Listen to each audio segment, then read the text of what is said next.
अस्सलामु अलैकुम वरहमतुल्लाहि वबरकातुहू। मोहतरम सामईन, आज के टॉपिक में एक शरई मसले की वजाहत करना मकसूद है। वो शरई मसला यह है, नस्वार देने से, हुक्का पीने से या सिगरेट पीने से वज़ू टूटता है या नहीं, इस बारे शरई हुक्म क्या है।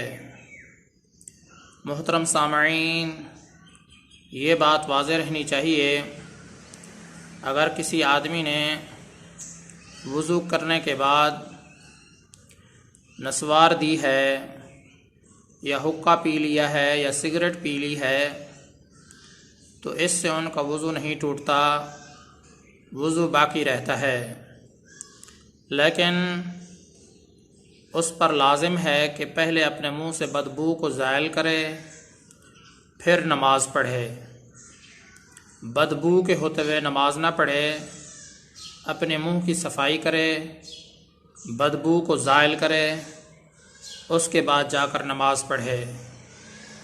मोहतरम सामईन, मसले का ख़ुलासा यही है, अगर कोई आदमी सिगरेट पी लेता है वज़ू करने के बाद, या वज़ू करने के बाद हुक्का पी लेता है या नस्वार देता है, तो नस्वार देने से, हुक्का या सिगरेट पीने से वज़ू नहीं टूटता है। लेकिन उस आदमी के ऊपर लाजिम है कि पहले अपने मुंह से बदबू को ज़ायल करे, फिर नमाज अदा करे। अल्लाह तबारक व तआला से दुआ है कि अल्लाह ताला मुझे भी और तमाम मुसलमानों को सही माने में हिदायत अता फ़रमाए। मैं आप सब की दुआओं का तलबगार हूँ। मोहम्मद सनाउल्लाह फ़ारूक।